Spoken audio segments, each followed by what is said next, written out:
NSW, what were you better off not knowing seeing?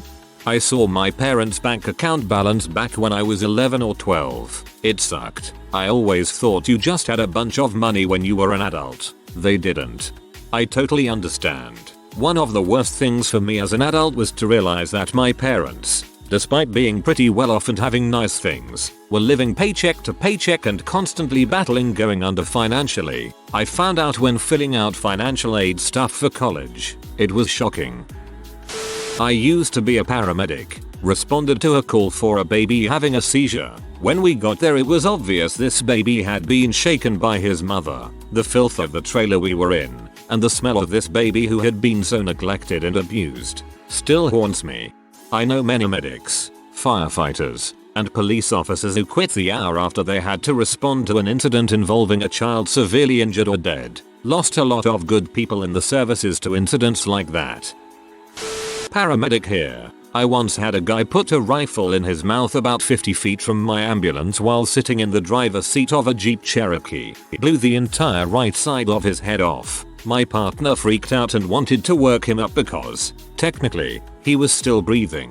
Although that quit pretty soon after he pulled the trigger. I remember while working him, obviously futilely, I could see the cribriform plate, the floor of the skull, from the top what was remaining of his noggin. I think it stays with me because it happened so close and we were there so soon after the event. We returned to the scene after we finished cleaning the back of the ambulance and PD and ME were working up the crime scene. There was quite a bit of matter in the back seat and a bullet hole through and through the roof of the Jeep. There are a lot of things I wish I hadn't seen but this one always comes to mind. Hell, when someone asks this question, I rarely tell the story in person, though.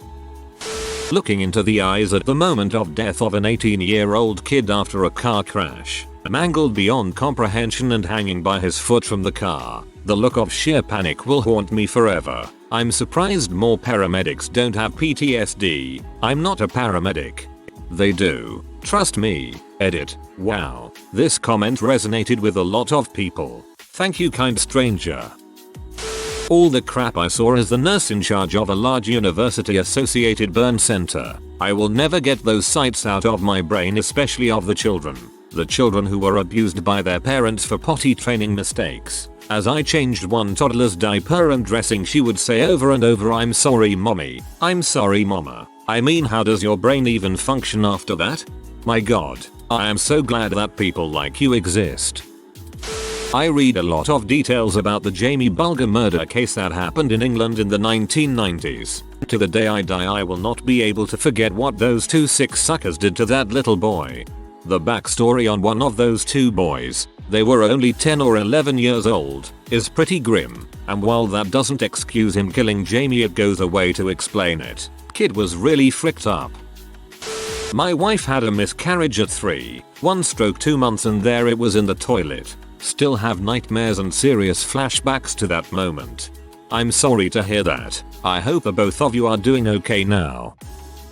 Grandpa's pea stash. Was 13 at a family party that my grandparents were hosting. My grandpa was surprisingly touchy, being the one to show me Google Earth and ask Jeeves when it was getting big. So in the middle of the party he asked me to help him fix something on his computer, don't remember what it was, but I told him, "Oh, that's easy. You have to start by saving the file," and bam. Last thing he had open in his folders was his saved P. Folders of fetishes and categories. This man could have started his own site. When I realized what I came across, I immediately went to computer and found my way back to other folder sections and played ignorant. We never said a word about it, and he passed the following year. His P history dies with me. Just recently discovered the paperwork about the details of my sexual abuse as a 5-year-old. I thankfully blocked 99% of those memories. I promptly ran into the bathroom and vomited. Now it's all coming back. Ignorance is bliss. I asked my girl what the worst torture she'd ever heard of was, and she told me about women in concentration camps who had their legs strapped closed during labor. A giant blood clot actually shoot out of my wife's vajayjay after she gave birth to our son. It was not the afterbirth placenta. This happened after that. The doctors were talking to her, said she had a clot and they might have to operate but were going to try to push it out if they could. I wasn't quite sure what I was hearing or seeing. I was in a daze already, and I was starting to get a bit alarmed since it sounded serious. Next thing I know, the doctor started pushing on her stomach and then suddenly this giant bag of blood that I swear was bigger than my kid actually shot out of my wife. I wish I could unsee that. Janitor at a hospital. This is actually super common. Oh god, the horror. That me and my sister were rape babies. Dang. I know a kid that was a rape baby. His mom was like 15 at the time. He was raised by his grandparents, thinking his mom was his older sister. That is tough to handle. I'm sorry.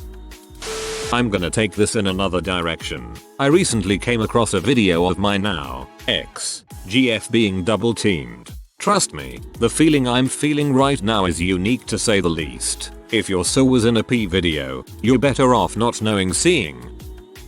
It was the answer to an AskReddit question.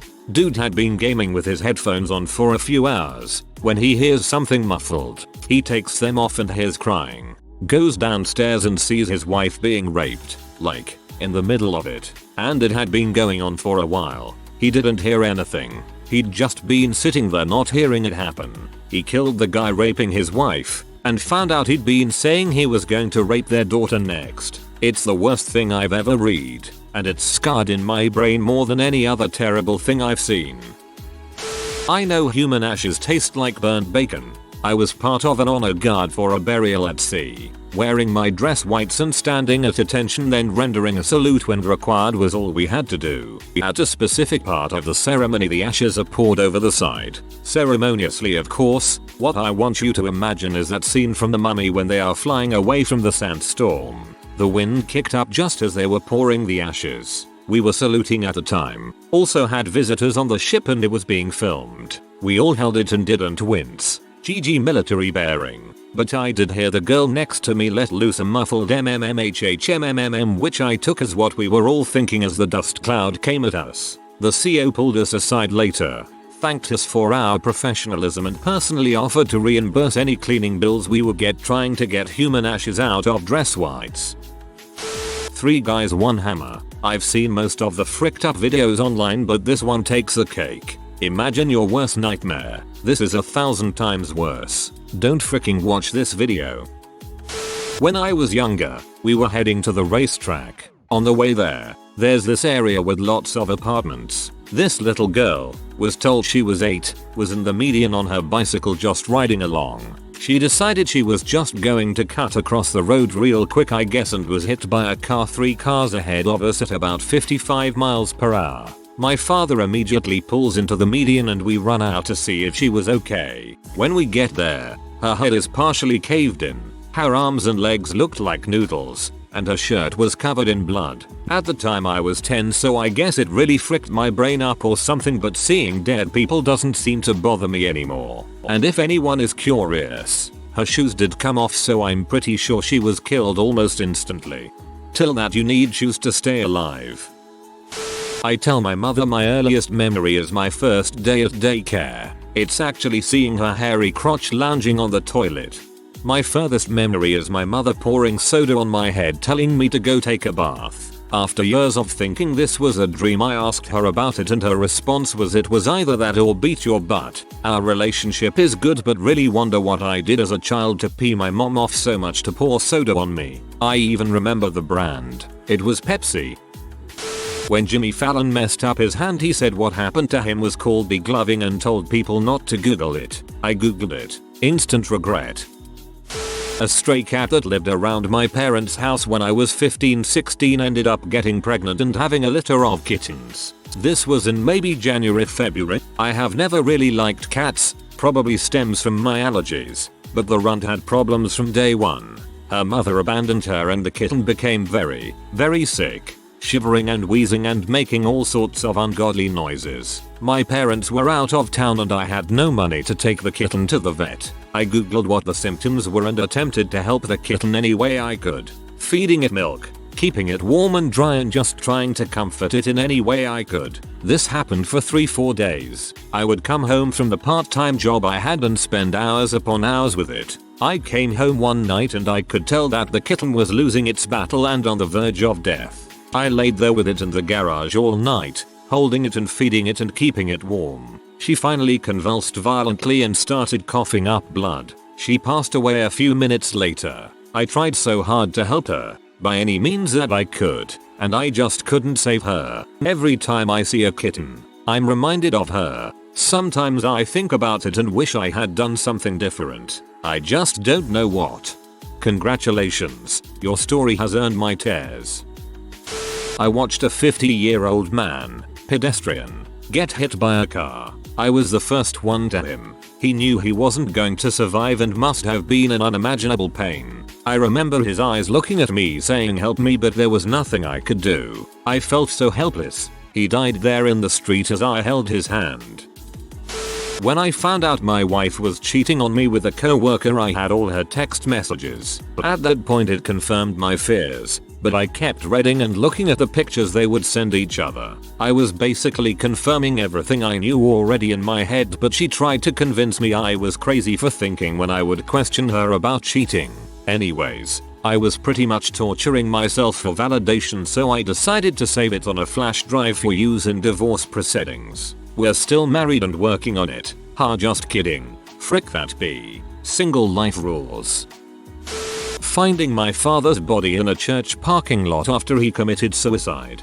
He had been missing for a few hours, so I tracked his iPhone to the church. He shot himself in the shin with a shotgun, which didn't kill him. He somehow managed to get a second shot off to his chest. This was a little over 10 months ago. I would be in a much weirder place mentally without my therapist. Go hug your family.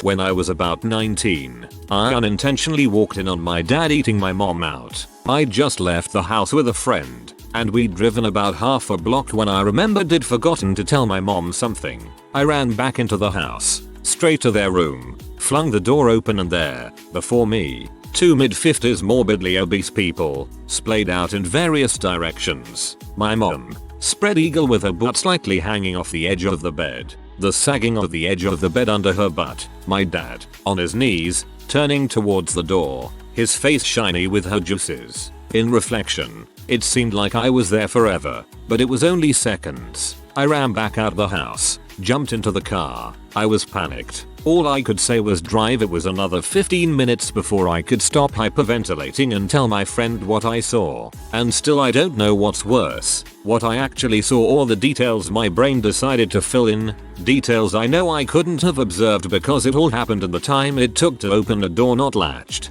See a moment, and close the door. His face shiny with her juices.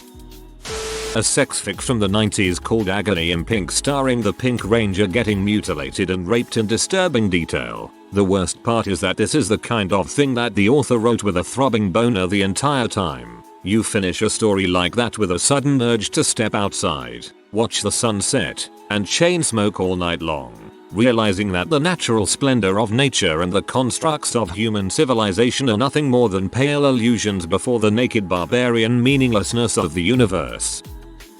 My girlfriend of 5 years and I broke up. When I was packing up all my crap, I couldn't help but snoop and look in her journal. All the writings were about how she was so torn about whether or not to get back with me. BC, she loved me so much. This is while we were on a break. Then she met someone and all the writings were about how in love with this new guy she is and how she wants to marry him.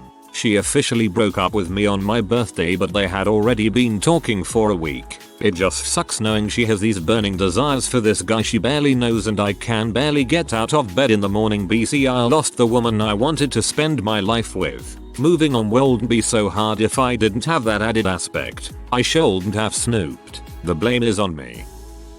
The sight of my brother dead on his bed after shooting himself in the mouth with a snub-nose 44 mag. I was 16. I still get flashes of this in my mind's eye 34 years later.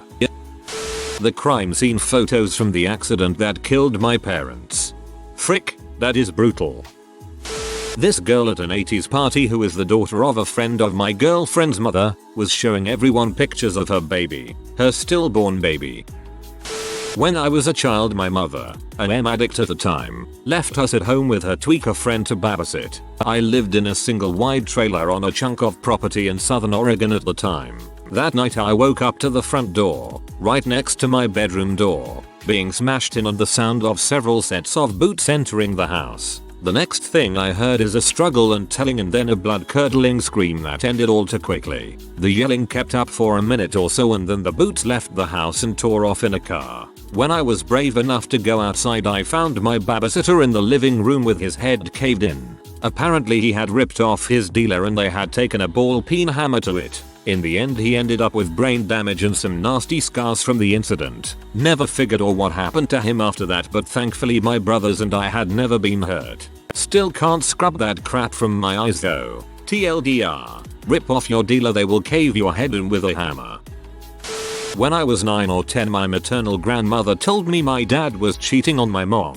Needless to say, my mother found out, she told me, and was livid. Shortly thereafter my mother told me my dad was aware that I knew what was going on. Then she asked if I would be strong enough to handle them getting a divorce. I remember finding my parents crying together on the couch when I was around 11. It was strange, because at that age we tend to think our parents are invincible and unbreakable. Mom was diagnosed with aggressive breast cancer. She fought it hard for 4 years. At one time she was pronounced cured. Actually, eventually the cancer spread to her brain and caused seizures and strange behavior. Since my dad worked a lot, I'd come home from school and find all sorts of messes she had made while home alone all day. She died on Grandparents' Day, almost ironically, my freshman year of high school. I remember the last night I had seen her when the paramedics hoisted her out in the middle of the night while she yelled, "I love you, kid. Don't ever forget that," back at me. Hospital staff said she was heavily medicated and hadn't spoken or opened her eyes in days. I asked for the room, and as soon as I said, "Hey mom," she opened her eyes for a moment, took her last breath, and was gone. It's a tough story, and a tougher experience, but there are silver linings. Though my dad and I were never close, and of course the ripple in he and my mom's marriage was obvious, he came through for her when she needed it. He worked 6 to 7 day weeks to make up for time lost while he waited with her at every doctor visit and every treatment for 4 years. I respect him for that. All in all, I'm doing fine. I have a good job and a better girlfriend. However, I would have been better off not knowing and seeing how unfair and hard life can be at such a young age. No one is dealt a perfect hand, and others have had way worse. I asked for the room, and as soon as I said, "Hey mom," she opened her eyes for a moment, took her last breath, and was gone. Instant freaking tears. I worked in a skilled nursing facility, surgical and medical rehab, for 6 years. That's not an image that goes away. My cat dying from being sick. It was not peaceful. It was horrifying. Convulsing, puking blood, crying in pain. And there was nothing I could do for my little girl. It happened 2 days ago and every minute I haunted by her death.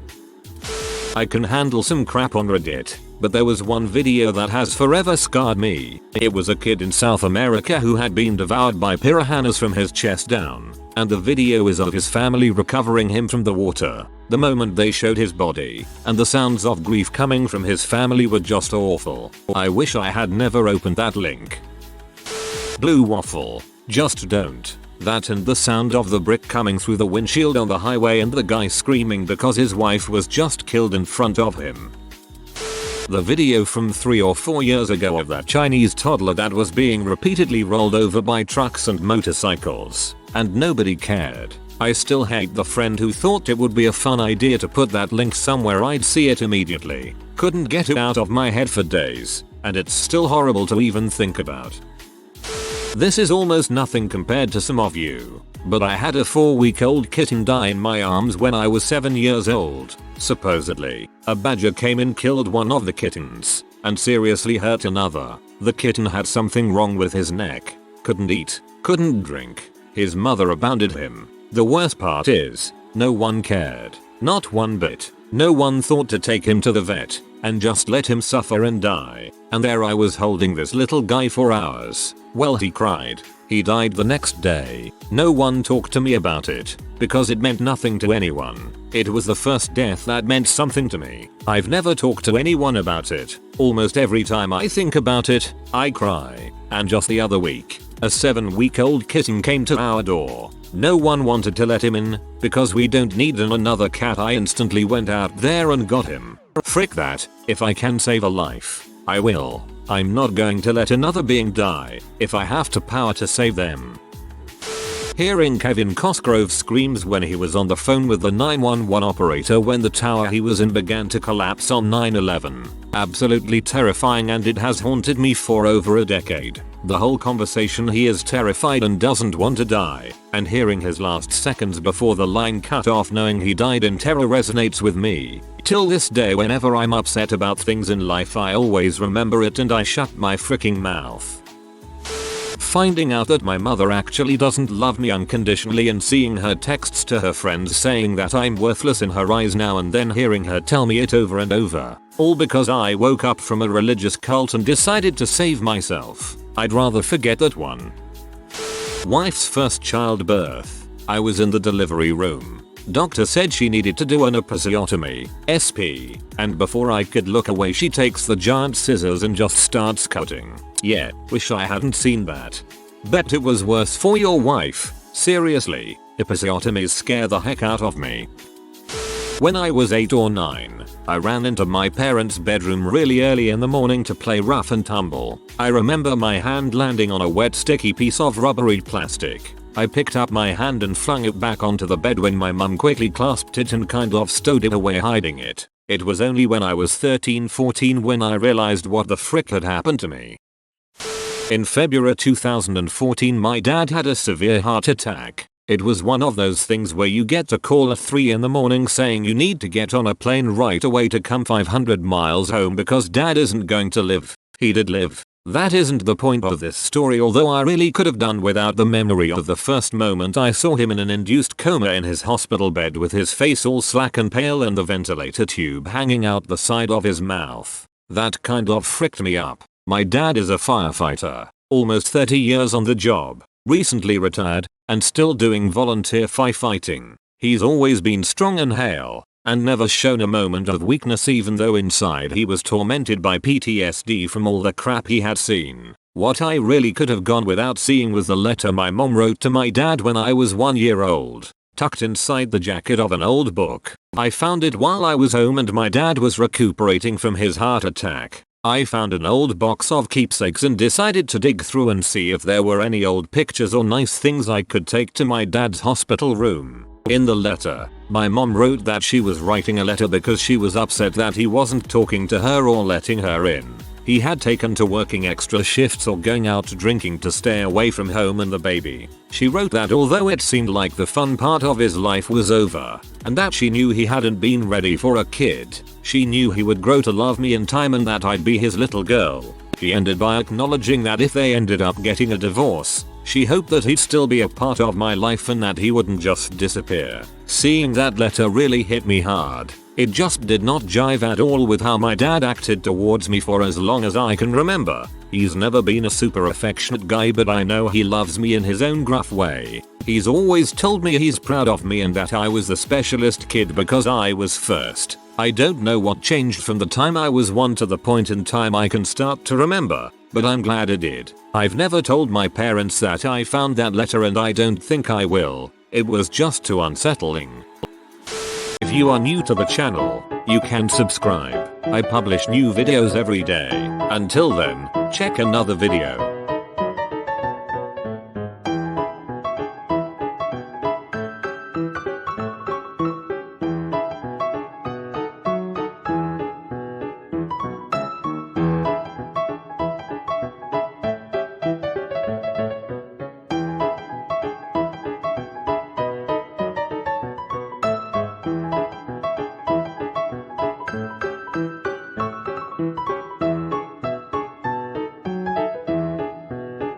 Bye for now.